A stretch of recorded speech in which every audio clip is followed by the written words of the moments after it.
तक जाना चाहती है, इसकी एक बानगी मात्र है जब आप पब्लिकली किसी को इस ढंग से आप बेइज्जत करते हैं, अपमानित करते हैं। आइए चर्चा की शुरुआत करते हैं। हमारे साथ कुछ वरिष्ठ साथी जुड़े हुए हैं, उनसे पहले आपका परिचय करवाता हूं, आगे बढ़ते हैं। यहाँ पर 5 वरिष्ठ साथी हमारे साथ जुड़े हुए हैं। सुनील शुक्ला जी हैं, अमलेंदु उपाध्याय जी हैं, प्रशांत टंडन जी हैं, हमारे साथ पंकज चतुर्वेदी जी हैं, और आज एक अंतराल के बाद हमारे साथ डॉक्टर प्रकाश हिंदुस्तानी जी जुड़े हुए हैं। आप सबका स्वागत है, इस्तकबाल है, स्वागत इस्तकबाल। अब तमाम दोस्त साथी शुभचिंतक आप सबका जो अब तक जुड़ चुके हैं उनका भी, जो जुड़ने वाले हैं उनका भी स्वागत करता हूं। सबसे पहले अमलेंदु उपाध्याय जी आपके पास आता हूं।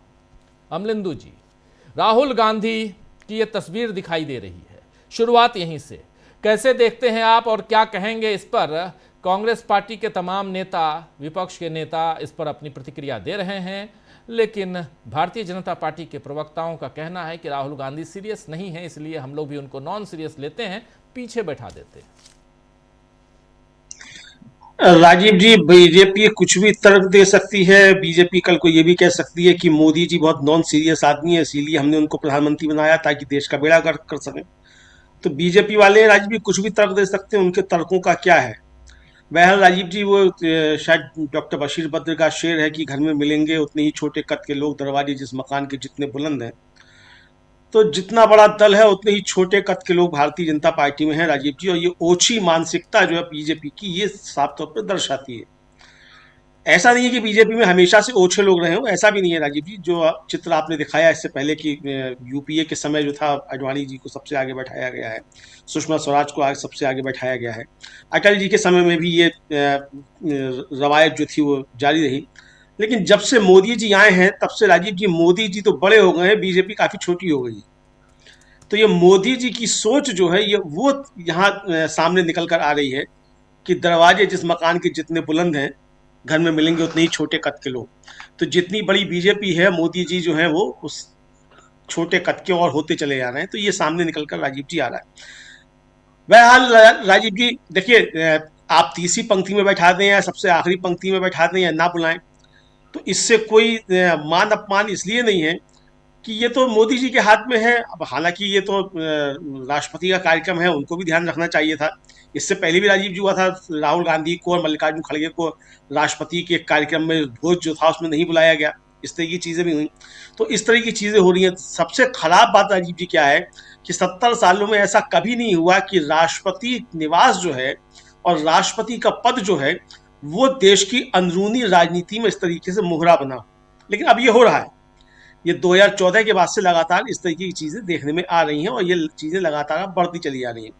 तो राजीव जी, एक ओछी मानसिकता भारतीय जनता पार्टी के शीर्ष नेतृत्व की वो बार बार सामने आती है और ये उसी के जरिए उसका प्रकटीकरण होता है। तीसरी पंक्ति में बैठाया है, और पीछे बैठाते तो और छोटी भारतीय जनता पार्टी होती, उसकी और छोटी सोच का प्रदर्शन जो है सामने आता। मुझे तो आश्चर्य इसी बात का है कि तीसरी पंक्ति में भी क्यों बैठा दिया बीजेपी ने, सबसे आखिरी पंक्ति में क्यों नहीं बैठाया। हो सकता है राजीव जी सबसे आखिरी पंक्ति तक कैमरा नहीं पहुंच पा रहा हो और ये ना देख पाता हो कि सबसे पिछली पंक्ति में राहुल गांधी बैठे हुए हैं, तो ये दिखाने के लिए तीसरी पंक्ति में बैठाया ताकि कैमरे में भी आ जाए कि हमने पीछे बैठाया है, ये बताने के लिए। तो ये राजीव जी जिस तरीके की ओछी मानसिकता है वो बार बार भारतीय जनता पार्टी की और प्रधानमंत्री नरेंद्र मोदी की जो है वो सामने निकल कर आती है। बहरहाल राजीव जी, इस ओछी मानसिकता से ठीक है, उनकी अपनी ओछी मानसिकता है, उसका बार बार प्रदर्शन करते हो, करना भी चाहिए। जो जिसकी मानसिकता है उसका प्रदर्शन करना चाहिए। देश को भी मालूम पड़े कि हमारे जो नेतृत्व कर रहा है 140 करोड़ लोगों का, जो वो किस मानसिकता है का, ये तो लोगों को ये भी मालूम होना चाहिए जी। लेकिन राजीव जी, राहुल गांधी का मान हो या अपमान हो, उससे ज्यादा अंतर नहीं पड़ता है। अंतर इस बात से पड़ता है, जहां से आपने बात शुरुआत भी की, हमारी संविधान की जो उद्देशिका है, हम भारत के लोग, तो हम भारत के लोगों का कितना अपमान किया जा रहा है। समस्या राजीव जी यहाँ आती है, और लगातार ये सरकार जो है और इससे जुड़े हुए लोग जो हैं वो लगातार हम भारत के लोगों का अपमान कर रहे हैं। तो ये बड़ा संकट है और हम भारत के लोग जो है उनको ये सोचना पड़ेगा कि कब तक ऐसी सरकार को बर्दाश्त किया जाए जो लगातार हम भारत के लोगों का अपमान करती है और हम भारत के लोगों के अधिकार छीनने की कोशिश करती है। आज राजीव जी, संविधान के ऊपर जिस तरीके के संकट हैं, और राहुल गांधी ने आज जो सुबह एक ट्वीट किया था बधाई देते हुए, उसमें भी संविधान की बात को उन्होंने कहा था कि संविधान के ऊपर खतरे हैं, और ये खतरे राजीव जी लगातार आ रहे हैं। मल्लिकार्जुन खड़गे ने बहुत लंबा चौड़ा अपना वक्तव्य जारी किया इस गणतंत्र दिवस के अवसर पर, और उन्होंने भी जो संविधान के खतरे हैं उसके ऊपर प्रकाश डाला कि किस तरीके से संविधान के ऊपर खतरे हैं। हम लोग राजीव जी लगातार संविधान के ऊपर जो खतरे हैं उनकी बात करते रहते हैं, जिस तरीके से संविधान को तोड़ने मरोड़ने की बातें होती रहती हैं, जिस तरीके के क्रियाकलाप सामने आते हैं, वो सब एक तरीके से संविधान के ऊपर कुठाराघात करने की कोशिशें हैं, और लगातार संविधान के ऊपर हमले सरकार की तरफ से जारी हैं। और इतना ही नहीं, हमले ही जारी नहीं है बल्कि उन हमलों को जायज भी ठहराने की कोशिशें जो है वो भारतीय जनता पार्टी की तरफ से राजीव जी की जाती है। तो बहरहाल जिसकी जो सियासत है वो अहले सियासत जाने, तो ये उनका है, जो राजनीति है उनकी, वो जिस स्तर पे है उस स्तर की वो बातें करते हैं तो वो सामने आती रहती है। लेकिन मैं फिर कहूंगा कि सबसे बड़ा सवाल जो देश के सामने है वो यही है कि हम भारत के लोगों का अपमान किया जा रहा है। अब राजीव जी, जिस तरीके से पद्म पुरस्कारों की घोषणा की गई, 5 पद्म विभूषण दिए गए, उसमें से जो है 3 तो केरल को हैं ही, और केरल में भी आप देखिए कि क्या उलटवासी की गई है कि वीएस अच्युतानंदन के साथ साथ वो आरएसएस के जो एक राम नारायणन है क्या है, उनको भी दे दिया गया है। साहब वो बड़े बड़े साहित्यकार बताए गए हैं। अब कहाँ वीएस अच्युतानंदन और कहाँ वो राम नारायण या नारायण राम जो कुछ भी है उनको दे दिया गया है। और उससे भी ज्यादा मजे की बात तो राजीव जी ये है कि भगत सिंह कोश्यारी को भी जो है पद्म भूषण दिया गया है, चूंकि उन्होंने सुबह 5 बजे महाराष्ट्र में लोकतंत्र बचाया था जी शपथ दिलाकर, तो इसका इनाम उनको दिया गया है। लेकिन उनके बराबर ही रख दिया गया है शिबू सोरेन को। शिबू सोरेन को। चलिए इतना, हाँ इतना भी समझा सकता है कि चलिए आपने कहा कि 2 पूर्व मुख्यमंत्री आप इनको बराबर रख दिया, लेकिन राजीव जी उसी श्रेणी में बीके मल्होत्रा भी आते हैं।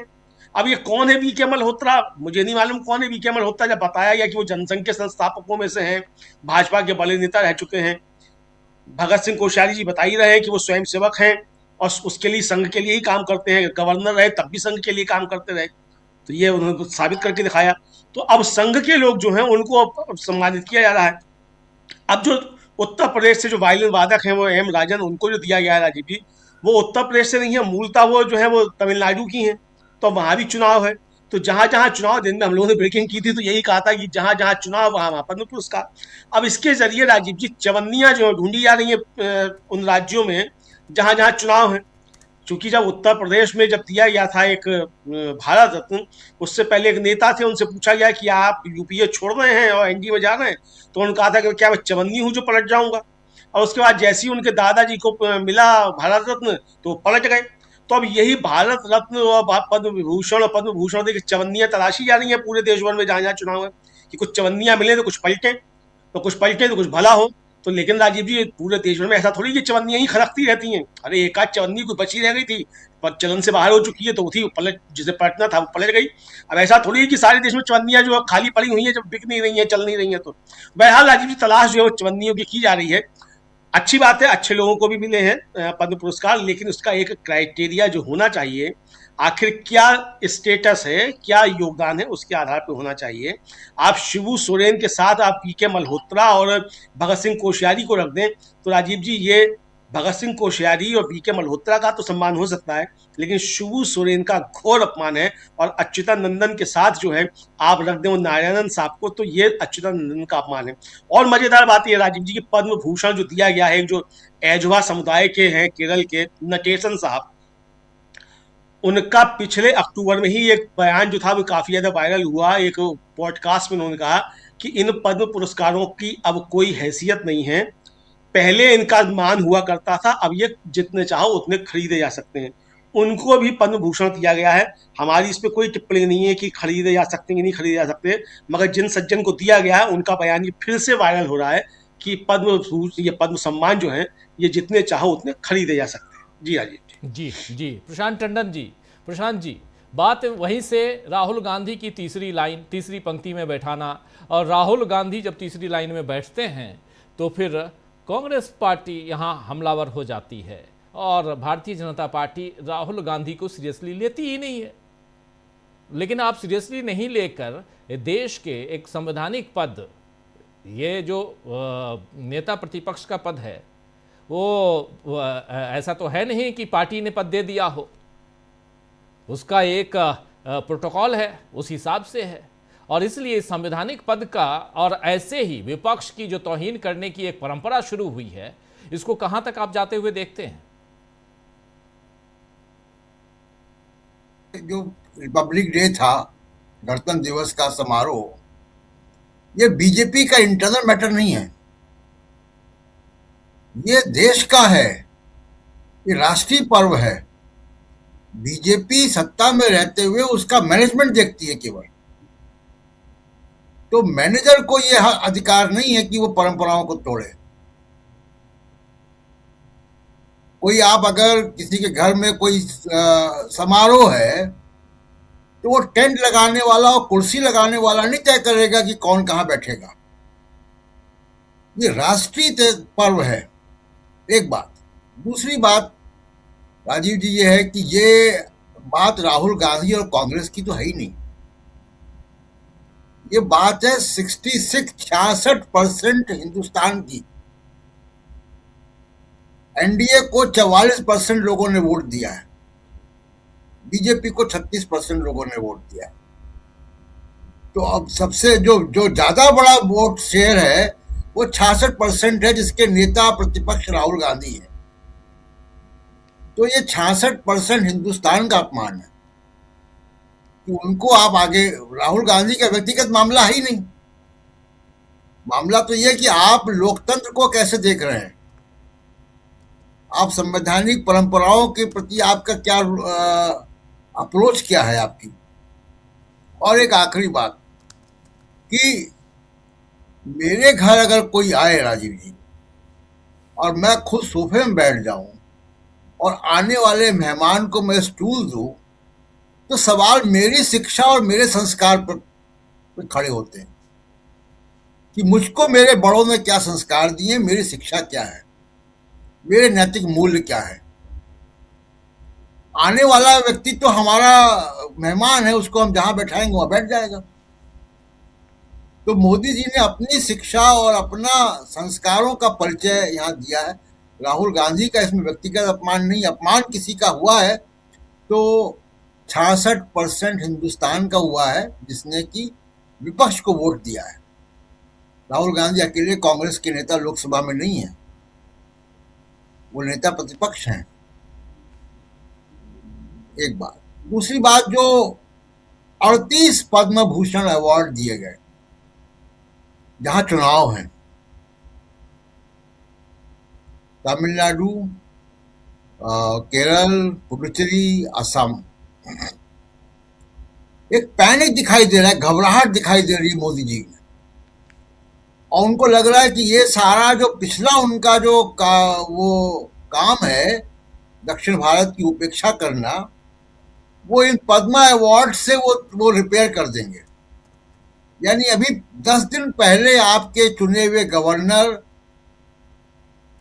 संवैधानिक और लोकतांत्रिक तरीके से चुनी हुई सरकारों के विधानसभा का बायकॉट किया उन्होंने दक्षिण भारत में, केरल में, तमिलनाडु में, कर्नाटक में। कैबिनेट का लिखा हुआ अभिभाषण पढ़ने से मना कर दिया जी। तो आप उन प्रदेशों की चुनी हुई सरकार, उन प्रदेशों को अपने चुने हुए गवर्नर से, नियुक्त किए हुए गवर्नर से अपमान करवा रहे हो। कहीं भाषा के नाम विभाजित करते हो, हिंदी थोपने की बात करते हो। मोदी जी केरल जाते हैं तो केरल की तुलना सोमालिया से करते हैं, जो भारत का सबसे शिक्षित राज्य है। फिर आप सोचते हैं कि हम पद्मा अवार्ड दे देंगे तो ये सब कुछ ठीक हो जाएगा। आपने मनरेगा के फंड रिलीज नहीं किए, आपने टैक्सेस के पैसे रिलीज नहीं किए, आप दक्षिण भारत जो जीडीपी में ज्यादा कंट्रीब्यूट करता है उसको उसके अनुपात में आप सेंटर का पैसा नहीं जाता है, योजनाओं में पैसा नहीं जाता है,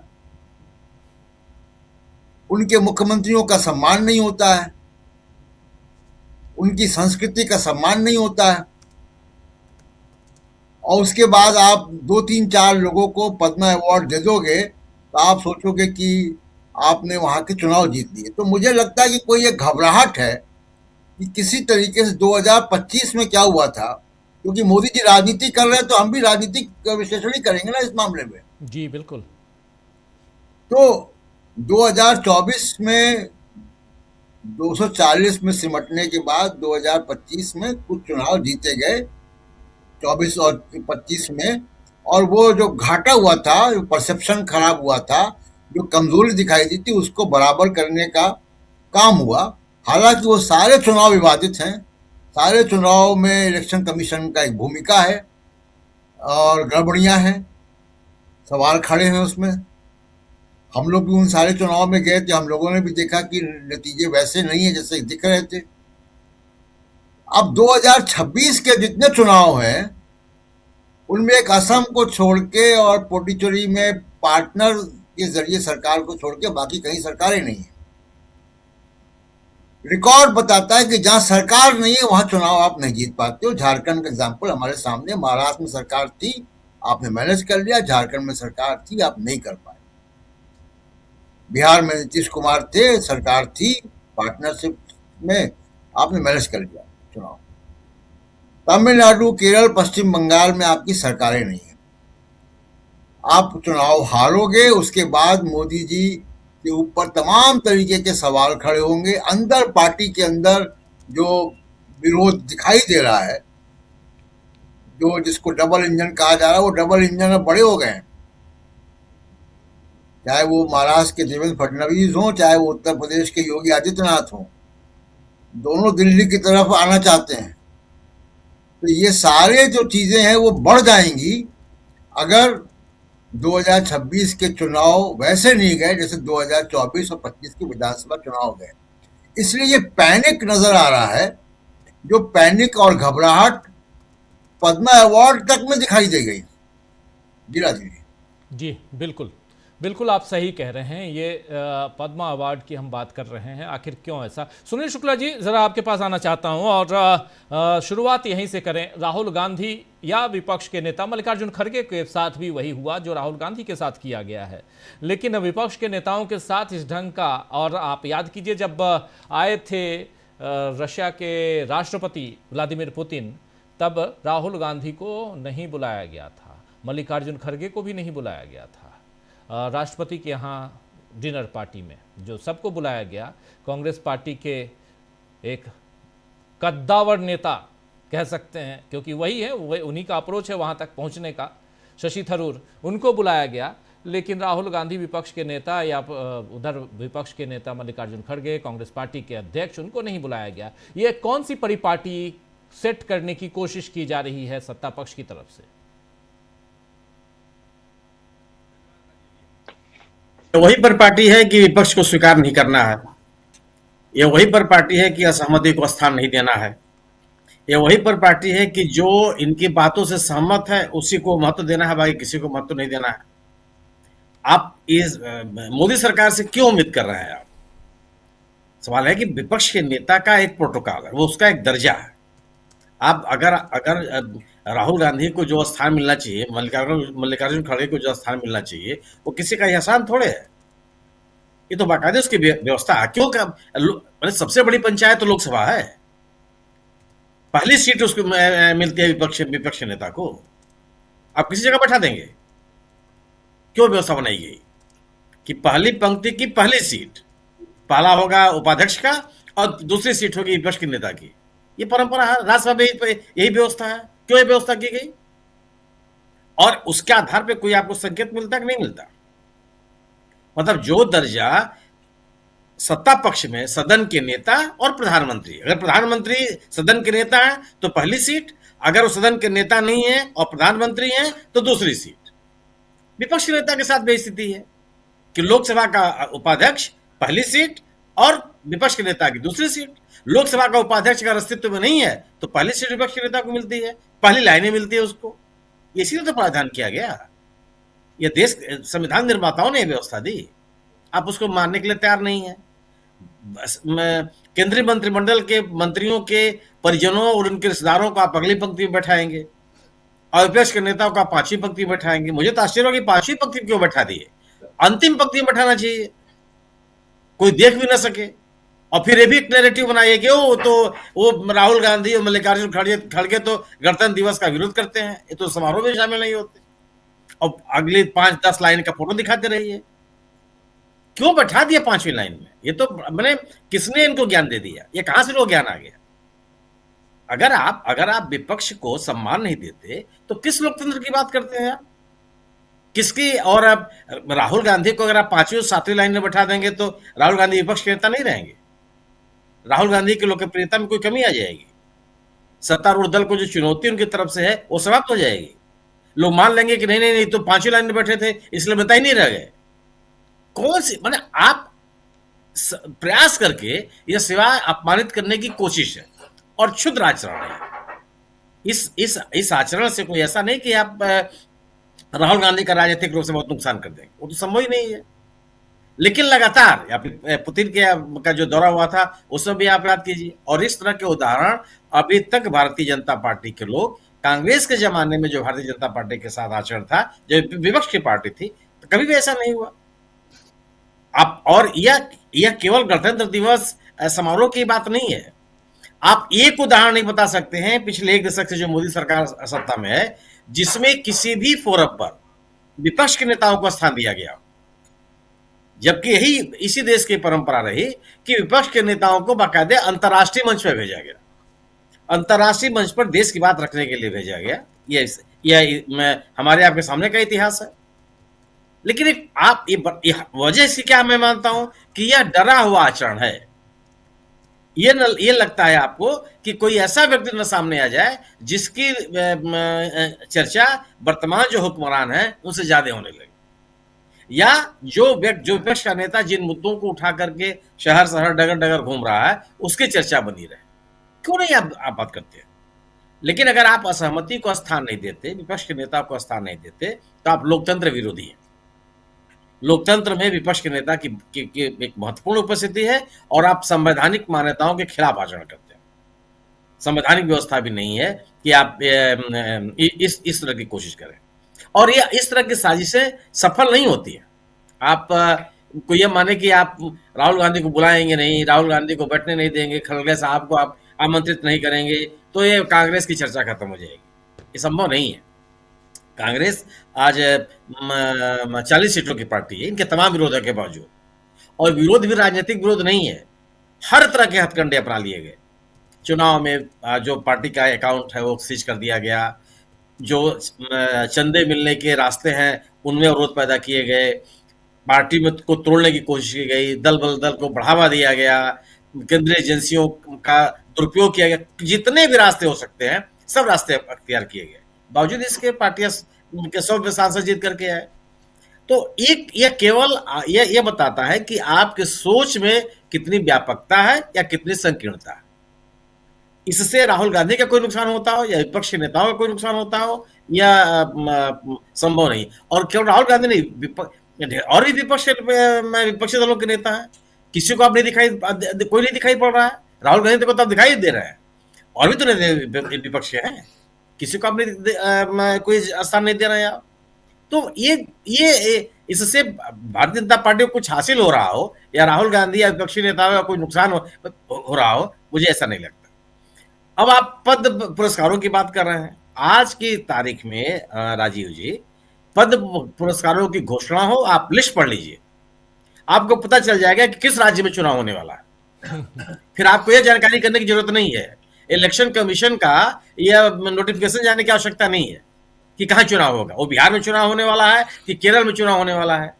आप उन लोगों को पद्म पुरस्कार दे सकते हैं जिनके ऊपर आप तरह तरह के आरोप लगाते रहे हैं। जिस केरल के मुख्यमंत्री को, मार्क्सवादी कम्युनिस्ट पार्टी के नेता को इन्होंने पुरस्कार दिया है, क्या क्या नहीं आरोप लगाए? आरएसएस के खिलाफ, बीजेपी नेताओं के खिलाफ, बीजेपी कार्यकर्ताओं के उत्पीड़न के को लेकर के तरह तरह के चित्तरंजन जी के खिलाफ आरोप लगे। बोल गई बीजेपी, गोया कि आप जो आरोप लगाते हैं वो भी बेमानी है।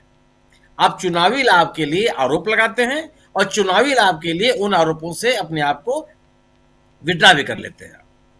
किस तरीके से दे सकते हैं भाई? और आपने जो कोश्यारी साहब का वक्तव्य सुनाया, उससे मूल वाक्य तो उनका गाय भी है। उन्होंने कहा कि भूषण भूषण में नहीं जानता। यह वीडियो वायरल हो रहा है। जिस व्यक्ति के मन में पद्म पुरस्कारों के प्रति सम्मान ही न हो, ऐसे लोगों को क्या पुरस्कार देना?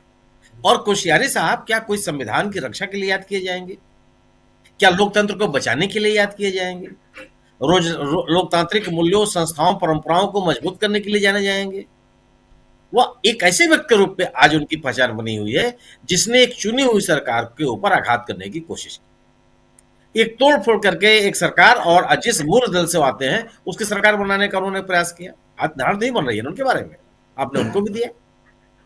केरल मतलब 38 लोगों को उन राज्यों से चुन दिया गया है पद्म पुरस्कार जहां चुनाव होने वाले हैं, तमिलनाडु, पश्चिम बंगाल, केरल, असम, पुडुचेरी। जी। आप सोचिए कि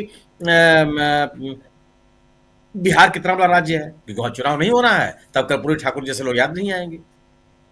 मध्य प्रदेश कितना बड़ा राज्य है, क्योंकि वहां चुनाव हो चुका है, आपकी पार्टी सत्ता में है, तो वहां कोई नहीं याद आएगा। वहां कोई का वहां न तो कोई लोक कलाकार है, न कोई वहां वैज्ञानिक है, न कोई वहां चिकित्सक है, न कोई वहां संगीतकार है जिसको आप याद कर लें। महाराष्ट्र की स्थिति, महाराष्ट्र में चुनाव हो चुका है, आप वहां पे सत्ता में है, तो आपको कितना बड़ा राज्य है वो? केरल की तुलना में महाराष्ट्र को छोटा मोटा राज्य है। उत्तर प्रदेश की स्थिति देख लीजिए। लेकिन चुनाव चूंकि तमिलनाडु में है, तो ऐसे लोगों को भी आप दे देंगे जो जिससे आप संदेश दें कि नहीं नहीं, जो तमिलियन लोग हैं, जो मलयाली लोग हैं, उनके प्रति भारतीय जनता पार्टी की हमारी बड़ी आस्था, और उन लोगों को भी आप दे देंगे जिनके खिलाफ आप राजनीतिक लड़ाई लड़ते रहे। तो अब पद्म पुरस्कारों की स्थिति यही है कि आप 26 जनवरी के पहले जो लिस्ट आती है पद्म पुरस्कारों की, उसको पढ़ लीजिए और बाकायदे आप बता देंगे कि कहाँ चुनाव होगा। आप ये लिस्ट बता रही है कि चुनाव होना है तमिलनाडु में, चुनाव होना है केरल में, चुनाव होना है पश्चिम बंगाल में, चुनाव होना है असम में, चुनाव होना है पुडुचेरी में। खोज खोज के आप ले आते हैं, उन लोगों को पुरस्कार देते हैं, और दावा क्या करते हैं कि साहब जो लोग जिन लोगों की उपेक्षा होती रही है उन्हीं लोगों को आप पुरस्कार देंगे। वो लोग वही पाए जाते हैं जहाँ चुनाव होता है, वो लोग वही पाए जाते हैं जहां पे आपकी सत्ता दांव पे लगी हुई है। तो एक नैरेटिव बनाने की कोशिश, लेकिन अब ये सभी चीजें लोगों के सामने आ गई हैं। यह केवल सामान्य लोगों को पुरस्कृत करने की कोशिश नहीं है, उन लोगों को चिन्हित करने, पुरस्कृत करने की कोशिश है जिनकी वजह से चुनावी राजनीति में फायदा होता हो। और यह सोच, यह प्रवृत्ति, यह शैली हर तरह से इन पद्म पुरस्कारों का अवमूल्यन करती है। आप क्योंकि आपकी मंशा इस लायक, आप उन व्यक्तियों को पुरस्कृत नहीं कर रहे हैं, उन व्यक्तियों को पुरस्कृत करने के पीछे एक राजनीतिक लाभ लेने की आपकी कोशिश है। ये जो गरिमा बढ़नी चाहिए, अब इस बार आप भारत रत्न कोई नहीं याद आ रहा है, क्योंकि बिहार के चुनाव हो चुका है, कर्पूरी ठाकुर साहब मिल चुके हैं, और चूंकि तोड़फोड़ की गुंजाइश तमिलनाडु में और केरल में बन पा नहीं पा रही है कि किसी के माता पिता और किसी के दादा को खोज करके पुरस्कार दिया जाए जिससे उनका राजनीतिक लाभ हो जाए। चुनाव के साल ही आपको क्यों कर्पूरी ठाकुर याद आते हैं? चुनाव के साल ही आपको क्यों चरण सिंह साहब याद आते हैं? पिछले 10 साल 11 साल से आपको नहीं याद आए? इस साल जब चुनाव हो रहा था केरल में, तो खोज करके आपको अच्युतानंदन साहब भी याद आ गए, और वो अच्युतानंदन साहब जी के खिलाफ आप किस तरह के आरोप लगाते रहे हैं। तो चुनावी मंशा से दिए जाने वाले पुरस्कारों से न तो उस व्यक्ति का सम्मान होता है, न ही पुरस्कारों के सार्थकता साबित होती है। तो दोनों जो घटनाक्रम है, चाहे राहुल गांधी या विपक्ष के नेताओं के साथ में एक अपमानजनक जो आचरण है, उससे आप अगर इन नेताओं को के राजनीतिक स्वीकृति या लोकप्रियता को अगर आप मिनिमाइज करना चाहते हैं, वो संभव नहीं है। और इस पद्म पुरस्कारों के इस तरह के निर्णयों से आप किसी को सम्मानित नहीं करते हैं, बल्कि साफ साफ संदेश देते हैं कि आपके पास सत्ता है, और इस सत्ता के माध्यम से आपका तौर तरीका वही है कि चुनावी राजनीति, चुनावी लाभ किस में प्राप्त होगा। जी बिल्कुल आप सही कह रहे हैं। चुनावी राज्य की बात, और चुनावी राज्यों में कैसे आप उसका फायदा उठा पाएं, आपकी सरकार वहां बन पाए, इसकी आपकी पूरी मंशा उसी तरफ दिखाई देती है। जरा जल्दी से प्रकाश जी आपके पास आना चाहता हूं, फिर पंकज जी आपके पास आता हूं। प्रकाश जी, 26 जनवरी या 15 अगस्त या ऐसे राष्ट्रीय पर्व जो हैं, और ऐसे मौके पर सब एकजुटता दिखाने की कोशिश अभी तक होती रही है। पिछले ये 77वां अगर गणतंत्र दिवस है, तो 77 साल में ऐसे मौके बहुत कम आए होंगे जब सत्ता पक्ष विपक्ष के नेताओं को अपमानित कर रहा हो। इसे अपमान के हिसाब से ही देखा जाएगा। लेकिन एक नई परंपरा आप यहाँ पर डालकर उसकी शुरुआत कर आप क्या आगे की रणनीति बनाना चाहते हैं? सियासत अपनी जगह पे है, जो सियासी मंच से आप भाषणों में आप एक दूसरे के प्रति जो नफरत उगलते हैं वो तो दिखता है, लेकिन ऐसे मौके पर जहां एकजुटता होनी चाहिए वहां आप क्या दिखाने की कोशिश करते हैं और इससे क्या देश की सियासत में और खासकर भारतीय जनता पार्टी जो ढंग से जिस गति से अपनी सियासत को कर रही है उसमें उसको फायदा नजर आता होगा क्या? धन्यवाद राजीव जी। दरअसल जो परंपरा है जिसकी बात अभी हमारे साथी ने कहा कि अगर आप अपने घर में मेहमान बुलाते हैं और खुद सोफे पर बैठते हैं और मेहमान के लिए स्टूल ऑफर करते हैं, ये कुल मिलाकर वैसी ही बात। मेजबान या ये कहें कि सरकार अपना सम्मान नहीं कर रही है, अपनी ही बेइज्जती कर रही है। इस तरह अगर कोई सरकार इस तरह बात करती है तो वो विपक्ष का अपमान कम कर रही है, अपनी बेइज्जती ज्यादा कर रही है। तो ये बातें हो गई। और जिस तरह से पद्म पुरस्कार दिए गए हैं, एक बात मुझे कई समझ में नहीं आती कि आखिर नेताओं को पद्म पुरस्कार देने की जरूरत क्या है। इस देश में आप जानते कि एक साधारण विधायक बनने के लिए भी कितने खटकर्म करने पड़ते हैं। ये खटकर्म जिन्हें आप पाप भी कह सकते हैं, उन पापों को किए बिना कोई विधायक भी नहीं बन सकता। फिर भी ठीक है, कई ईमानदार नेता है हमारे देश में जो पूरी ईमानदारी से काम करते हैं, लेकिन उन्हें पद्म पुरस्कार देने की आवश्यकता क्यों पड़ती है? पद्म पुरस्कार को तोहफे के रूप में क्यों दिया जाता है? और खास करके कोश्यारी जी को दिया गया जो 18 घंटे 20 घंटे राज्यपाल के रूप में काम करते थे, जैसे हमारे मोदी जी करते, वो 18-20 घंटे काम करते थे। सुबह 5 बजे उन्होंने राजभवन में शपथ दिलाई। आप देखिए, अगर वो 8 बजे बुलाते या 10 बजे शपथ कराते तो दुनिया इधर से उधर हो जाती, ऐसा लगता है।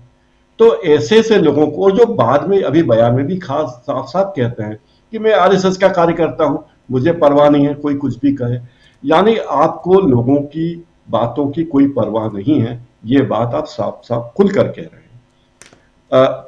राहुल गांधी जी का अपमान करने की जो कोशिश है वो अपने आप में शर्मनाक है। 15 अगस्त को भी उनके नहीं आने पर सवाल उठाए गए थे क्योंकि उन्हें पीछे की सीट दी गई थी। पहले भी उनका इस तरह अपमान हो चुका है। हालांकि इसमें राहुल गांधी का कोई अपमान नहीं है, अपमान सरकार का खुद का है और व्यवस्था का है कि वो अपने देश के नेताओं को सम्मान नहीं दे रही है। इनके साथ अभी तक ऐसा नहीं हुआ। सत्तारूढ़ पार्टी में जो लोग नेता अभी तक हैं उनके साथ ऐसा कोई असम्मान नहीं हुआ, लेकिन फिर भी वे ऐसी भावनाएं रखते हैं। ये बताती है कि उनकी स्थिति क्या है। केरल में जिन्हें आप पद्म पुरस्कार देते हैं उन व्यक्ति को देते हैं सम्मान जिन्हें आप हमेशा कोसते रहे हैं, आरोप लगाते रहे हैं, लेकिन मौका आया तो आपको लगा कि अभी अच्छा मौका है। हो सकता है कल को राहुल गांधी की प्रशंसा करते हुए मन की बात में नरेंद्र मोदी जी बड़ा लंबा चौड़ा बयान दे और बताएं कि राहुल गांधी ने कितने पहले चीजों को समझ लिया था, युग दृष्टा नेता थे। हो सकता है राहुल गांधी के बारे में मन की बात में मोदी जी भी ऐसा कहें। लेकिन दो बातें, ये जो बातें हमने की हैं वे राष्ट्रीय स्तर की हैं राजीव जी। दो छोटी छोटी घटनाएं हैं जो मध्य प्रदेश में आज हुई है जिनके बारे में मैं आपका ध्यान दिलाना चाहता हूं। पहली घटना हुई है रतलाम में, जहां गणतंत्र दिवस पर झंडा फहराने के लिए मुख्य अतिथि के रूप में विजय शाह को बुलाया गया। उन विजय शाह को, जिनका हमारे देश के संविधान में, सेना में कितना सम्मान है, महिलाओं के प्रति उनके मन में कितना आदर है, ये बात वे कर्नल सोफिया कुरैशी के बारे में बोल के बता चुके हैं। यहां तक कि सुप्रीम कोर्ट भी उनके बारे में संज्ञान ले चुकी है और बता चुकी है कि सरकार इस पर कार्रवाई करे। लेकिन विजय शाह को हटाने के बजाय, मंत्री पद से हटाने के बजाय उन्हें सम्मानित किया जा रहा है कि गणतंत्र दिवस पर वो मुख्य अतिथि के रूप में ध्वजा फहराएं। ये एक बड़ी त्रासदी है इस देश की, एक विरोधाभास है। दूसरी बात, यही सरकार कर्नल सोफिया कुरैशी को आज विशिष्ट सेवा मेडल देती है। यानी आप कर्नल सोफिया कुरैशी की भी जय जयकार कर रहे हैं और उनकी तौहीन करने वाले विजय शाह की भी। तो ये बात बड़ी ही दुखद है। कह सकते हैं कि जो लहर या जो नहर या जो नाला दिल्ली से आया बह रहा है, उस नाले की शाखाएं, उप शाखाएं एक एक जिले में, एक एक शहर में फैल रही है, पूरे देश में फैल रही है। और एक बहुत बुरी घटना आज इंदौर में हुई है गणतंत्र दिवस के मौके पर, जिसका जिक्र करना मैं मुनासिब समझता हूं, क्योंकि यह घटना ऐसी है जो बताती है कि देश की धारा कहां जा रही है और हमारी सरकार क्या चाहती है। इंदौर की एक नेता हैं, विधायक रह चुकी हैं, मंत्री भी रही हैं, उप मंत्री रही हैं और अभी महापौर भी रही हैं। उनके बेटे हैं एकलव्य सिंह गौड़। उन्होंने आज एक बेकरी शुरू की है नरेंद्र तिवारी मार्ग पर, इंदौर में ही। उस बेकरी का नाम है द हिंदू बेकरी।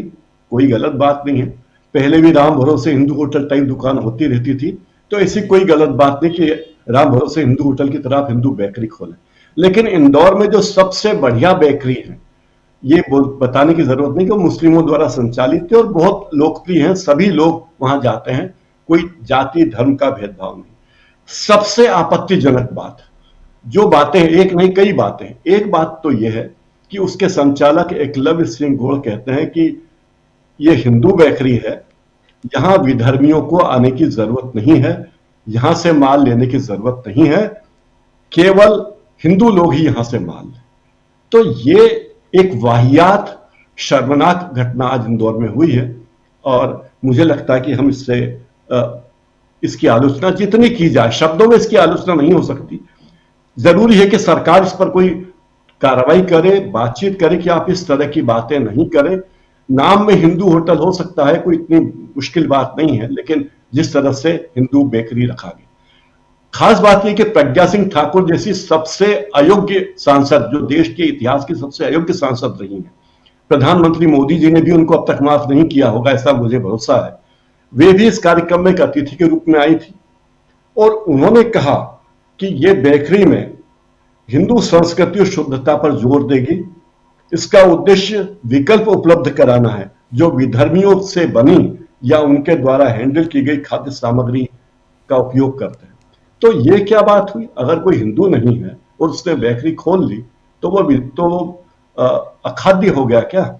इस तरह की बातें उन्होंने कही। दूसरी बात उन्होंने ये भी कही, प्रज्ञा सिंह ने, कि इसके नाम में हिंदू लिखा हुआ है तो जाहिर है कि हिंदू लोग ही यहां आएंगे और जो हिंदुओं को पसंद नहीं करते वे यहां से दूर ही रहेंगे। इसके संचालक ने बड़ा गर्व से कहा है कि अशुद्धता से बचने वाली सामग्री के बहिष्कार का विकल्प है। मतलब वो ये आरोप लगा रहे हैं कि अगर आप किसी मुस्लिम की, शुद्ध कहें कि मुस्लिम की दुकान से आपने सामान खरीदा है तो वो अशुद्ध है। वो तो ये सरकार के इतने विभाग किस लिए हैं जो शुद्धता की जांच पड़ताल करते हैं? हजारों लोग कर्मचारी हैं वहां, करोड़ों रुपए उनको तनख्वाह मिलते, तो वे अशुद्धता की जांच क्यों नहीं करते? इसमें मध्य प्रदेश के डिप्टी सीएम हैं जगदीश देवड़ा, वो भी इस कार्यक्रम में गए और उन्होंने भी बेकरी शुरू करने पर शुभकामनाएं दी, आशीर्वाद। तो अगर आप एक गलत काम करते हैं और राज्य का डिप्टी सीएम वहां आता है, एक पूर्व सांसद वहां आती है और इस तरह की बातें करती हैं, तो उससे समाज में कोई प्रेम की धारा नहीं बह रही है। 26 जनवरी यानी गणतंत्र दिवस के मौके पर जब हमें प्रेम की धारा बहानी है, एक दूसरे से मिलकर चलना है, देश को एक रास्ते पे ले जाना है, वहां आप इस तरह की बातें करते हैं। इसके लिए एक ही शब्द है, शर्मनाक, और इससे बढ़कर शर्मनाक कोई नहीं। प्रशासन को चाहिए कि ऐसे दुकान वालों पर कार्रवाई करें जो कहे कि हमारी दुकान पर केवल इस धर्म के लोग ही खरीद सकते। आप अभी भी आजादी के इतने साल बाद, गणतंत्र दिवस के इतने मनाते हुए इतने साल होने के बाद भी अगर ये बात करते हैं कि इस दुकान पर केवल हिंदू ही आए, तो ये तो बहुत ही असहनीय बात है। कोई कहे कि हमारी दुकान पर केवल हिंदू ही काम करें, ये भी असहनीय है। जब इस देश में सब लोग हैं, ग्राहक को तो भगवान माना जाता है, चाहे वो कोई भी हो, किसी भी धर्म का हो। कोई भी दुकानदार कहता है कि मेरे ग्राहक मेरे भगवान हैं, मैं उनकी कारण ही मेरी रोजी रोटी चल रही। लेकिन एक दुकान के बहाने नफरत की आग फैलाने की जो कोशिश है, बेकरी एक बहाना है, बेकरी एक बहाना है और इसके पीछे नियत कुछ और है। और एकलव्य सिंह गौड़ इतने गरीब आदमी नहीं कि बेकरी नहीं चलेगी तो उसका पेट नहीं भरेगा। बेकरी उन्होंने एक प्रचार के लिए खोली हुई है, तो इस पर प्रशासन को कार्रवाई करनी चाहिए। और मुझे लगता है कि जो दिल्ली में आला कमान बैठा है, बीजेपी का आला कमान है, जो बातें करता है कि देश किस दिशा में जा रहा है, जैसे कि एक लतीफा मैंने कल पढ़ा, शायद वो आपने भी पढ़ा होगा, कि बीजेपी के जो नए अध्यक्ष बने हैं उन्होंने कहा है कि जो लोग नफरत की राजनीति करते हैं वे राजनीति छोड़ दें। तो इससे बढ़कर मजाक, बढ़िया लतीफा और क्या होगा राजनीति में, राजीव जी? बिल्कुल बिल्कुल सही आप कह रहे हैं। राजनीति, सियासत इसी का नाम है और इसमें अपनी गोटी फिट करने की कोशिश, और उसमें भी भारतीय जनता पार्टी इसमें आगे निकलने की कोशिश कर रही है, होड़ है, और उसमें विपक्ष को कैसे पीछे किया जाए। आखिर इस पीछे करने के चक्कर में 240 आ गए थे पिछली बार, और आज चूंकि संविधान के अंगीकार करने का दिन यानी 26 जनवरी है, और ऐसे दिन अगर संविधान के संवैधानिक दायित्वों का अगर आप निर्वहन नहीं कर रहे हैं तो फिर कौन सा 26 जनवरी। बाबा नागार्जुन की कविता याद आती है, किसकी है जनवरी किसका अगस्त है। और आना चाहता हूँ पंकज जी आपके पास कि इस 26 जनवरी आज के दिन और जिस ढंग से बिहेव किया जा रहा है विपक्षी नेताओं के साथ, चाहे 15 अगस्त क्यों ना हो उस दिन भी, और खासकर राहुल गांधी, क्यों निशाने पे राहुल गांधी हैं, जरा आपसे समझना चाहता हूँ, समझाइए जरा। निशाने पे नेता विपक्ष हैं, साफ समझ में आ रहा है, लेकिन उसके अलावा क्या? राजीव जी, हमारे सभी दर्शकों को गणतंत्र दिवस की जय। हमारा तिरंगा और हमारा संविधान ऐसे ही बरकरार रहे संघर्षों और आदर्शों के साथ में, ये मैं कामना करता हूं। देखिए, इस चीज को हम एक व्यक्तिशः लेने की मेरी कतई इच्छा नहीं है। हमको इसके लिए समझना होगा कि आखिर जिनकी सरकार है, सरकार किसकी है? आरएसएस की। आरएसएस ने इस संविधान को क्या कभी अंगीकार किया? जब इस संविधान की संरचना हो रही थी तब से जो 3 मूलभूत अंतर थे, आरएसएस चाहता था कि फेडरल स्ट्रक्चर ना हो, सेंट्रलाइज हो। आरएसएस विविधता का विरोधी था। आरएसएस मनुस्मृति को केंद्र मानता था, जबकि संविधान निर्माताओं ने विश्व के श्रेष्ठतम आधुनिक संविधान के रस से इसको बनाया था। तो जो 3 मूल समस्याएं हैं, केंद्रीकरण के विरुद्ध फेडरल स्ट्रक्चर, दूसरा मनुस्मृति बनाम आधुनिक संविधान, और तीसरा एक रास्ता बनाम विविधता, ये 3 चीजें भारतीय जनता पार्टी के खून में है। आरएसएस की वृद्धि हुई। आप बीजेपी की सरकार कहते हैं, मैं इसको आरएसएस की सरकार कहता हूं, क्योंकि ये एजेंडा आरएसएस का है। दूसरी चीज, जहां तक आप खड़गे जी को भी मैं उतना ही सम्माननीय मानता हूं क्योंकि वो भी राज्यसभा में नेता प्रतिपक्ष है, और राहुल गांधी भी। खड़गे जी 8 बार विधायक रहे और 3 बार के तीसरे बार के सांसद हैं, और राहुल गांधी भी 5 बार के सांसद हैं। किसी भी मामले में वो शिवराज सिंह चौहान और उनकी डंपर वाली पत्नी से संवैधानिक व्यवस्था में जूनियर नहीं है। कैबिनेट की स्ट्रक्चर की यदि बात करें तो नेता प्रतिपक्ष लोकसभा में 7वें नंबर पे आता है कैबिनेट में। तो ये सरासर जो संविधान का अपमान किया जा रहा है, राहुल गांधी या मल्लिकार्जुन खड़गे का नहीं है। और सबसे बड़ा दुर्भाग्य की बात यह है कि जो गणतंत्र दिवस की जो ये पूरा प्रोटोकॉल और सिटिंग अरेंजमेंट होते हैं, ये मिनिस्ट्री ऑफ डिफेंस के अंतर्गत आते हैं। और मिनिस्ट्री ऑफ डिफेंस को पिछले 12 साल में जिस तरीके से आरएसएस का पपेट बना दिया गया, जिस प्रकार से सेना के बड़े बड़े अफसर, वो जो 28 साल का अपढ़ सा लड़का है बागेश्वर, उसके जाके पैर छूते हैं वर्दी में, या सेना का बड़े जो आला अफसर है वो जाके ऐसे ही अपढ़ लोगों के, जो गैर वैज्ञानिक लोग हैं, जो संविधान की भावना के विरोध में, जो व्यक्ति हिंदू राष्ट्र की बात करता है, जो व्यक्ति अधिक बच्चे पैदा करने की बात करता है, वो स्पष्ट रूप से भारतीय संविधान का विरोधी है। यदि उस संविधान के विरोधी लोगों ने ये व्यवस्था की है, तो ये जो व्यवस्था है भारतीय संविधान का विरोध है, किसी व्यक्ति का विरोध नहीं है। लीडर ऑफ ऑपोजिशन इन लोकसभा और राज्यसभा, यह संविधान की पोस्ट है, व्यक्ति नहीं है। तो जो लोग संविधान को गिराना चाहते हैं, हम लोगों ने तो वो बात हम लोग भूल जाते हैं। पिछले लोकसभा चुनाव में बार बार अलग अलग मंच से इनके नेताओं ने बोला ही था कि हमको 400 सीट दे दो, हम संविधान बदल देंगे। तो ये कोई बहुत बड़ी चीज नहीं है। जहां तक प्रकाश भाई ने जिस एकलव्य सिंह गौड़ की बात कर रहे हैं, ये वही एकलव्य सिंह गौड़ है जिसने अभी 4 महीने पहले राजवाड़े में मुस्लिम कर्मचारियों को नौकरी से निकालने की बात की थी, और उस पर किसी सरकार ने काम नहीं किया, जबकि सुप्रीम कोर्ट के इंस्ट्रक्शन के अनुसार ये हेट स्पीच और हेट एटीट्यूड है, और इस पे सरकार को मुकदमा कायम करना चाहिए था।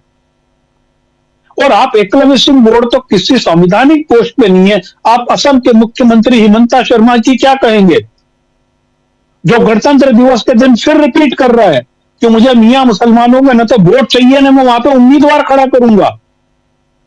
ये तो एक बेकरी की बात कर रहा है कि यहां से कोई दूसरा मुसलमान आके सामान ना खरीदे। एक चीफ मिनिस्टर कह रहा है कि मैं तो मुसलमानों को वोट ही नहीं चाहिए। और जिस गणतंत्र की रक्षा के लिए हम प्रतीकात्मक रूप से दिल्ली में अपना शक्ति प्रदर्शन करते हैं, उस शक्ति प्रदर्शन की क्या ये वानगी है कि आज 26 जनवरी के दिन म्यांमार की सीमा पर असम राइफल्स के अरुणाचल प्रदेश स्थित कैंप पर आतंकवादी हमला हो जाता है। हमारी सीमाएं इतनी कमजोर हैं कि हमारी सीमाओं की बात हम केवल पाकिस्तान से कर सकते हैं, ना हम चीन से करेंगे ना और किसी दूसरे से करेंगे। और यह खबर कोई सोशल मीडिया, कोई बड़ा मीडिया नहीं दिखा रहा है। असम राइफल्स के अरुणाचल प्रदेश के में आज शिविर पे हमला हुआ। और यही नहीं, जो मणिपुर पिछले 3 साल से जल रहा है उसके एक पूरे कुकी विलेज को आग लगा दी गई। ये संविधान पे हमला है। ये लोग इस चीज का आनंद ले रहे हैं। ये वो लोग हैं जो लोग आज भी मणिपुर की स्थिति को संभालने की जगह येन केन प्रकारन वहां पे सरकार बनाने के लिए दबाव बना रहे। तो ये जो शर्म है, मैं आपको एक घटना और बता रहा हूं, आज की है। जैसे प्रकाश भाई ने घटना बताई, मैं घटना बता रहा हूं नासिक की। नासिक में वहां के जो ग्राम विकास मंत्री हैं, उनका नाम है कोई महाजन है, वो गिरीश महाजन। गिरीश महाजन ने वहां पे सार्वजनिक झंडोत्तोलन किया, जो हर जिले का मंत्री करता है, और वो अपने पूरे भाषण में सभी नेताओं के नाम लेते गए, सावरकर से लेकर गोलवलकर तक। और उसके बाद में वहां वन विभाग में काम करने वाली एक महिला माधुरी यादव ने खड़े होकर विरोध किया कि आप गणतंत्र दिवस की सभा में बाबा साहब भीमराव अंबेडकर का नाम तक नहीं ले रहे हैं, उनके योगदान की बात नहीं करो, और मैं इसका विरोध करती हूं। उस औरत ने बोला ठीक है, मुझे नौकरी से निकाल देना, लेकिन आपको गणतंत्र दिवस के मूल्यों की कीमत नहीं है। आप हर जिले के हर आयोजन को तराश के देखो, जहां पर आरएसएस के मंत्री गए हैं, उन लोगों ने किस प्रकार से इस गणतंत्र के निर्माण की संविधान सभा, उस गणतंत्र के का ड्राफ्ट कमेटी के चेयरमैन, उन सब लोगों के नाम लेने से परहेज किया है। तो ये जो कुछ भी हो रहा है, इंदौर में जो हो रहा है, या असम में हो रहा है, या गणतंत्र दिवस के परेड में हो रहा है, ये सभी आरएसएस का संविधान विरोधी चरित्र है। और वो धीरे धीरे उभर के आ रहा है। यदि 400 सीटें मिलती होती तो खुलेआम ठोकते। अब 400 सीटें नहीं मिली हैं तो कुरेद के अपनी मवाद को बाहर निकाल रहे हैं और इस देश में फेंक रहे हैं। मुझे इनके ऊपर कोई भी आश्चर्य नहीं होता है। जब जो बुंदेलखंड में कहावत है कि जो चूहे का जाया होता है वो भित्ता ही खोदता है, यानी जो चूहा औलाद पैदा करता है तो वो दिल ही खोदेगा। तो जो आरएसएस ने जो पैदा किए हैं नेता, जो सरकार दी है, वो बिल ही खोदेगी, इस संविधान को ही खोदेगी, इस देश को ही खोदेगी, इस देश की आजादी की लड़ाई के मूल्यों को ही खोदेगी, इसकी देश की विविधता को ही खोदेगी। जी राजीव जी। जी जी, बहुत गंभीर बात आप कर रहे हैं, बहुत महत्वपूर्ण बात यहाँ हो रही है। जरा एक बार फिर अमलेंदु जी आपके पास आना चाहता हूँ। अमलेंदु जी, कैसे देखा जाए यहाँ, अब थोड़ा सा इससे आगे अगर बढ़ें, संविधान की बात अभी हो रही है और बहुत ऐसी चीज़ें हैं हम लोग देख रहे हैं, चाहे वो शंकराचार्य का मामला देख लीजिए, वहाँ से हमारे साथी सुनील शुक्ला जी जुड़े हुए हैं। शंकराचार्य का मामला अभी चल रहा है, यानी उत्तर प्रदेश गरमाया हुआ है। अलग अलग राज्यों की तस्वीर आप देख रहे हैं, चाहे महाराष्ट्र की तस्वीर भी देख लीजिए, वहाँ पर आज की तारीख अभी तक बीएमसी और वहाँ के दूसरे म्युनिसिपल कॉरपोरेशन में मेयर का चुनाव नहीं हो पाया है। हर तरफ आप बिहार चलिए, बिहार में भी जो हालात रहे चुनाव से पहले चुनाव के बाद वो हम लोग देख रहे हैं। गुजरात की स्थिति क्या है ये आप देख रहे हैं। और इन सब के बीच एसआईआर, स्पेशल इंटेंसिव रिवीजन, और उसमें भी सुप्रीम कोर्ट के की अवमानना कह लें या क्या कहें, उनके आदेशों का पालन नहीं करना वो दिख रहा है। तो आज 26 जनवरी के दिन इन सब की चर्चा ज़रूरी है। राहुल गांधी तो एक छोटा, मतलब अगर कहा जाए तो एक इंसान और एक पद पर संवैधानिक 7वें नंबर पर बता रहे हैं पंकज जी, वो आते हैं प्रोटोकॉल के हिसाब से लोकसभा में, लेकिन उसके बाद भी यहाँ सिर्फ एक इंसान को नहीं, यहाँ तो इस संविधान को ही तार तार किया जा रहा है, ये कहा जाए। मैंने भी यही बात कही थी कि सवाल राहुल गांधी का नहीं, सवाल ये है कि संविधान पे खतरे कितने हैं, और संविधान को जो है आज संकट संविधान पे है। और सबसे बड़ी बात राजीव जी ये है कि किसी ने नहीं कहा था किसी भी व्यक्ति से कि संविधान को माथे से लगाओ, सिर पर लेकर घूमो। कतई आवश्यकता नहीं है संविधान को माथे से लगाने की, सिर पर लेकर घूमने की। लेकिन जिस संविधान की शपथ खाई है, उस शपथ के साथ विश्वासघात मत करो, यह महत्वपूर्ण बात है राजीव जी। और जिसकी आपने शपथ खाई है, अगर आप उसकी शपथ के साथ विश्वासघात करते हैं या उस शपथ का आप उल्लंघन करते हैं, तो आप किस चरित्र के व्यक्ति हैं, ये साफ तौर पर समझ में आता है। शपथ खाना राजीव जी किसी भी व्यक्ति की या किसी संविधान की या किसी भी किताब की बहुत महत्वपूर्ण चीज होती है। वो शपथ इसीलिए वो दिलवाई जाती है कि भाई आप जो कह रहे हैं या जो आप कर रहे हैं, तो आप उस शपथ से डिगेंगे नहीं। लेकिन राजीव जी शपथ उसी व्यक्ति के लिए होती है जिसका अपना जमीर होता है, जिसका अपना कोई व्यक्तित्व होता है। लेकिन जो जिसका कोई जमीर नहीं होता, तो वो शपथ किसी की भी ले लेगा।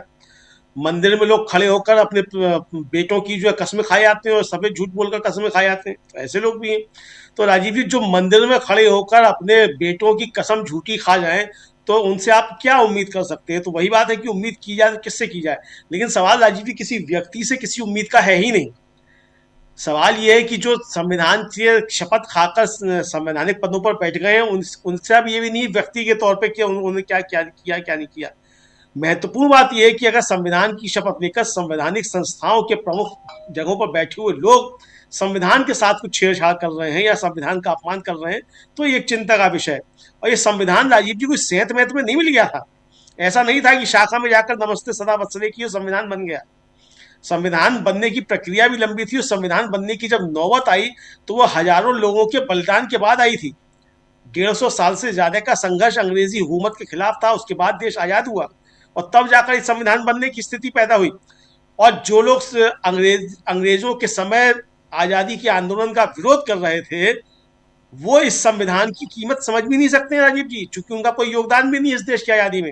और मैं तो राजीव जी आज बड़ा आश्चर्यचकित था। सुबह जो देश का सर्वश्रेष्ठ सबसे तेज चैनल कहता है, उसका एंकर बता रहा था कि ये वही वंदे मातरम है जो आजादी के दौरान जो था वो गाया जाता था। इसको जो थे लोग गाते गाते शहीद हो गए। लेकिन उन शहीदों में कोई भी एक हाफ पैंट वाला था कि नहीं था, ये नहीं बताया उस एंकर ने कि ये वंदे मातरम गाते गाते जो लोग शहीद हो गए, या वंदे मातरम गाते गाते जिन्होंने अंग्रेजों की लाठियां खाई, उनमें कोई भी एक भी जो है वो हाफ पैंट वाला काली टोपी वाला क्यों नहीं था। आजादी के बाद राजीव जी जब देश स्वतंत्र हो गया, तो ताम्रपत्र जो मिलते थे उन लोगों को मिलते थे जिन्होंने आजादी के आंदोलन के दौरान संघर्ष किया, अंग्रेजों की लाठियां खाई, गोलियां खाई, उनके जुल्म और अत्याचार सहे। उन ताम्रपत्र पाने वालों में एक भी जो है वो नागपुर संप्रदाय का काली टोपी वाला, खाकी निकर वाला क्यों नहीं है एक भी।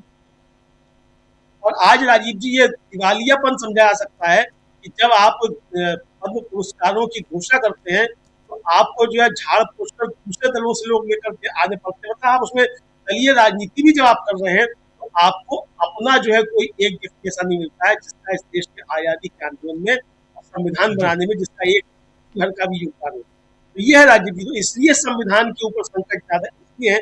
अभी तक राजीव जी होता क्या था कि जिन लोगों का आजादी के आंदोलन में योगदान था या जिनका संघर्ष था, आजादी के बाद भी जिन्होंने देश सही रास्ते पर चले, लोकतंत्र के मूल्य जिंदा रहे, उसके लिए संघर्ष किया, तो उनकी एक आप कह सकते हैं लीगेसी या उनकी आत्माएं होती, वो बार बार जागृत हो जाती थी। भाई इस संविधान की रक्षा करनी है, और अगर कुछ संविधान से मिलता है तो उसको ठीक किया जाए। लेकिन अब जो लोग राजीव जी आ गए हैं, उनका चूंकि संविधान से कोई लेना देना है भी नहीं, बल्कि संविधान की थे। संविधान बन रहा था तो बाबा साहब अम्बेडकर और पंडित नेहरू के भी जलाए जा रहे थे संविधान को लेकर ही। तो वो राजीव जी क्यों इस संविधान की रक्षा करेंगे। जाहिर सी बात है कि भगत सिंह कोश्यारी के शब्दों का पिताजी ने बताया कि उसमें नहीं है, वो भावना ऐसे निकल कर नहीं आई है। तो लिखा है उन्होंने शाखाओं में, वही जाकर आज उनके जो है प्रकटीकरण हुआ है। हमको लगता है कि ये देश को अब समझने का वक्त है। मैं फिर कहूँगा देश को ही समझने का वक्त है कि संविधान को बचाने का समय आ गया है। जी, आप क्या कहेंगे प्रशांत जी? ये जब संविधान की बात आती है और प्रोटोकॉल को तोड़ने की माहिर सरकार अब मानी जाएगी क्या, ये नरेंद्र मोदी की सरकार? देखिए, सुनील जी भी कह रहे थे कि आप ये लिस्ट देखिए पद्मा अवार्ड्स की, तो आपको पता चल जाएगा कि चुनाव कहाँ है। तो 2027 में उत्तर प्रदेश में चुनाव है। 2027 में मायावती की जो लंबी डिमांड है कि काशीराम को भारत रत्न दिया जाए, वो हो जाएगा। पंजाब में चुनाव होगा तो ज्ञानी जैल सिंह को मिल जाएगा मरणोपरांत भारत रत्न। कोई पद्म विभूषण या पद्म भूषण कैप्टन अमरिंदर सिंह को मिल जाएगा। तो ये लिस्ट हम लोग एक बना सकते हैं। जी, अगले साल जहाँ चुनाव है वहां पे किनको किनको अवार्ड मिलेंगे, वो लिस्ट हम अभी से प्रकाशित कर सकते हैं और कोई भी इस लिस्ट को गेस कर सकता है। निश्चित तौर पे अगले साल जब हम लोग ये बैठेंगे यहाँ पे डिस्कस कर रहे होंगे, तो आपके ऊपर जो लिखा होगा कि काशीराम को भारत रत्न मिला। आज भी मायावती जी ने डिमांड किया है और मिलना चाहिए काशीराम को, लेकिन क्योंकि उत्तर प्रदेश में चुनाव है तो अगली बार जरूर मिल जाएगा। इतने वर्षों में नहीं मिला, लेकिन अब मिल जाएगा। तो ये बड़ा प्रेडिक्टेबल पॉलिटिक्स है मोदी जी की। और उसमें दूसरी बात जो राजीव जी ये है कि गणतंत्र दिवस में जो हम लोग कल भी हम लोगों ने चर्चा की कि भारत का संविधान देश को एक जोड़ने का काम करता है, यूनिटी ऑफ इंटीग्रिटी, बराबरी की बात करता है। अभी जो प्रकाश हिंदुस्तानी जी बता रहे थे वो संविधान विरोधी काम है। मैं उसकी डिटेल में नहीं जाता हूँ कि केक, पेस्ट्री और पैटीज जो है वो कितना हिंदू है और कितना गैर हिंदू है, वहां बिकेगा क्या। लेकिन वो बेकरी है, वो बेकरी का चलन तो कहाँ से आया हमको मालूम है। लेकिन उसके अलावा आप लगातार बंटवारे की बात करते हैं, लगातार विभाजनकारी नीतियां हैं आपकी, समाज को तोड़ने का काम करते हैं। संविधान आपको कह रहा है कि बराबरी दो, आप गैर बराबरी की बात कर रहे हैं। संविधान कह रहा है कि सबका सम्मान हो, गरिमा हो, तो आप गरिमा छिन्न भिन्न करने की बात करते हैं। तो ये एक मोदी जी की जो राजनीति है, देखिए राजनीति करना सबका अधिकार है, जो राजनीतिक में है राजनीति करेगा, लेकिन किस कीमत पर? समाज को तोड़ के, देश को कमजोर करके, एक दूसरे समाज में बैर बढ़ा के, भाईचारा खत्म करके। तो ये अगर इस कीमत पर राजनीति करनी है तो एक खराब दौर है, जिसको भविष्य के इतिहासकार लिखेंगे कि एक ऐसा भी दौर हिंदुस्तान में आया था जहाँ पे राजनीति इस स्तर तक गिरी थी कि समाज को तोड़कर और बंटवारा करके वोट हासिल किए जाए, ध्रुवीकरण किया जाए। और इसके लिए मोदी जी को भविष्य के इतिहासकार याद करेंगे। जैसे मनमोहन सिंह ने कहा था कि इतिहास उनके साथ न्याय करेगा, तो इतिहास ने तो उनके साथ जीवित रहते न्याय कर दिया था। मोदी जी के साथ भी इतिहास बहुत न्याय करेगा, जिसके लिए ये जाने जाते हैं, जो राजनीति 11-12 साल में उन्होंने की है, और उसके पहले भी गुजरात में जो उनका बैकग्राउंड रहा है, तो इतिहास उनको इसी ढंग से देखेगा। देखिए, प्रधानमंत्री बनने के बाद यही एक इच्छा रहती है कि इतिहास आपको कैसे याद करेगा। तो मोदी जी ने अपने कार्यकाल में बता दिया है कि इतिहास उनको कैसे याद करेगा। चुनाव जीतते रहेंगे आप, कोई ज्ञानेश कुमार लगा के, कोई राजीव कुमार लगा के, उसको इतिहास नहीं याद करता। इतिहास बहुत बेरहमी से इन सब चीज़ों को डील करता है। जी राजीव जी। जी, बिल्कुल सही आप कह रहे हैं। इतिहास किस ढंग से डील करता है, लेकिन इतिहास के पन्ने जो रोज़ हम बना रहे हैं, जो आज का है वो कल इतिहास हो जाएगा। और उसमें बहुत कुछ ऐसी चीज़ें आ रही हैं जो जिस पर चर्चा ज़रूरी है, और उसमें शंकराचार्य का मामला अभी ताज़ा तरीन चल रहा है। इस बीच मिलने गए क्या सुनील शुक्ला जी आप? जी, मैं कल मिला था उनसे। जी। और फिर कल मैं केशव प्रसाद मौर्य जी से भी मिला था, जिन्होंने बयान दिया कि वो भगवान जगत गुरु शंकराचार्य जी के श्री चरणों में प्रणाम करते हैं। और मैंने उनसे पूछा है कि आप क्या उनसे मिलने के लिए जाएंगे, तो उन्होंने साफ तौर से मना किया कि नहीं, हम नहीं जाएंगे। लेकिन मैं फिर भी उनके श्री चरणों में प्रणाम करता हूं और उनसे आग्रह करता हूं कि वो संगम स्नान करें, इस विवाद को खत्म करें। तो ये सवाल इसी बात का है कि संविधान के मर्यादा तो कभी भारतीय जनता पार्टी या संघ के लोगों ने नहीं की, और यह उस दिन से उनके साथ है जिस दिन संविधान लागू हुआ। उन्होंने अपने मुखपत्र में संविधान का विरोध किया और ये कहा कि इसमें कुछ भी भारतीय नहीं। ये तो कल्पना का विषय नहीं है, ये तो तथ्य है। भारतीय तिरंगे झंडे को ये पिछले 50 वर्षों से अधिक समय तक, आजादी के बाद से, अपने मुख्यालय पर उन्होंने फहराया नहीं।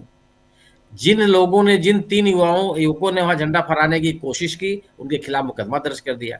ये ज्ञात इतिहास है, इसमें कोई ऐसा नहीं कि इसमें किसी शोध की आवश्यकता है। हमारे आपके सामने घटित घटना है। उसके बाद जो भारतीय जनता पार्टी ने सनातन हिंदुत्व इसके का झंडा बुलंद करना शुरू किया, भारतीय जनता, मेरी स्मृतियों में नहीं है, आप हो सकता है कि आप लोगों के पास हो, कि भारतीय जनता पार्टी या तत्कालीन जनसंघ ने आम सरोकारों, जन सरोकारों से जुड़े हुए किसी मुद्दे पे कोई आंदोलन किया, कोई जुलूस निकाला हो, कोई प्रदर्शन किया हो, लंबे समय तक कोई संघर्ष किया हो।